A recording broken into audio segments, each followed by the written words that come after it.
Everyone, good morning. আজ হলো মহা অষ্টমী, তাই সবাইকে জানাই শুভ মহা অষ্টমী। সকাল সকাল স্নান করেই চলে এসেছিলাম মন্দিরে অঞ্জলি দেব বলে। প্রতি বছর এই দিনটার জন্যই বসে থাকি, একটা দিন বছরে অঞ্জলি দিতেই হবে। মন্দিরে এসেই দেখলাম অঞ্জলি শুরু হয়ে গিয়েছে।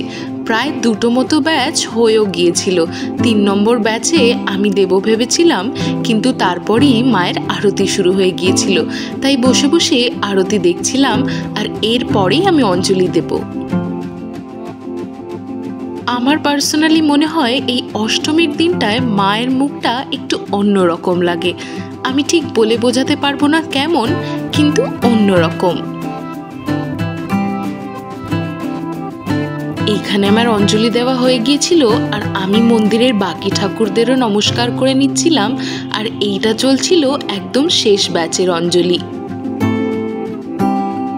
আর মন্দিরের বাইরেটা দাঁড়িয়ে দাঁড়িয়ে আমি শুধু মায়ের মুখটা দেখছিলাম, কি অদ্ভুত অন্যরকম লাগছিল।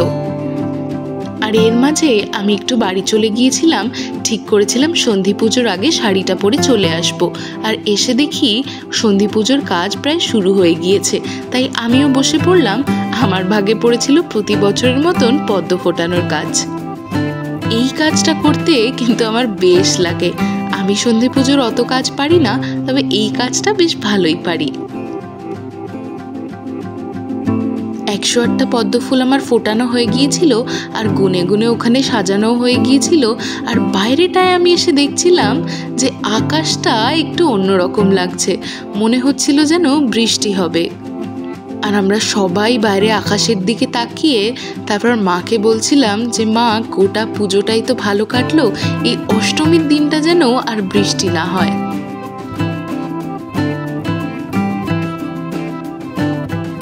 তারপর আমি একপাশে চুপ করে বসে পড়লাম, আর বারবার দেখছিলাম বৃষ্টি হচ্ছে কিনা, কারণ মনটা না একটু খারাপই হয়ে যাচ্ছিল যে অষ্টমীর দিন আমার বৃষ্টি হবে ঝমঝম করে, কারণ আকাশটা কিন্তু বেশ কালো হয়ে এসেছিল।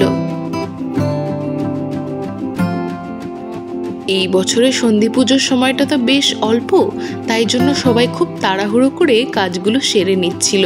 আর এই দেখুন, প্রায় কাজগুলো শেষের পথে।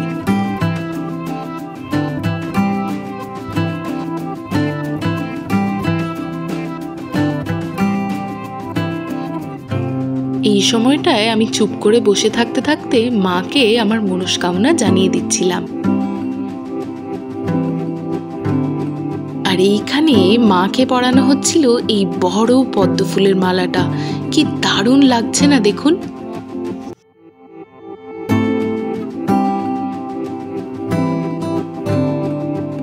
এই সময়টায় হালকা হালকা একটু বৃষ্টি শুরু হয়ে গিয়েছিল।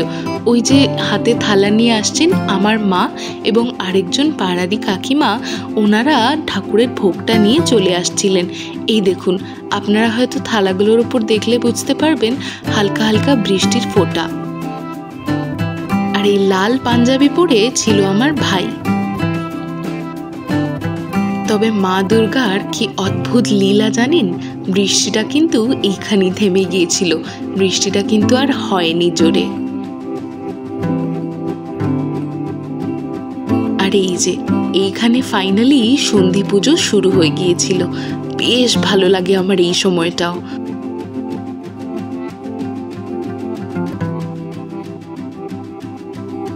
বলছিলাম না একটু আগে, এই বছর সন্ধি পুজো খুব অল্প সময়ের জন্যই ছিল, আর বসতে না বসতেই সন্ধি পুজো হয়ে গেল শেষ। আর এইখানে যে যার মনস্কামনা বলে আমরা সবাই প্রদীপ জ্বালিয়ে নিচ্ছিলাম। এই সময়টা দারুণ লাগে। আমি জানি গোটা দুর্গাপুজোর মতোই এই সময়টাও আপনাদের অনেকেরই প্রিয়। আমায় কিন্তু অবশ্যই কমেন্টে লিখে জানাবেন সন্ধি পুজোর এই প্রদীপ প্রজ্বলনটা আপনাদের কার কার এত ভালো লাগে।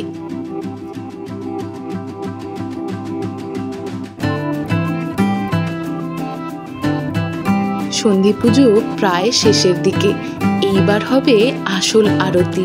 এই আরতিটা দেখতেও আমার লাগে অসাধারণ। মনটা যেন এক নিমেষে শান্ত হয়ে যায়।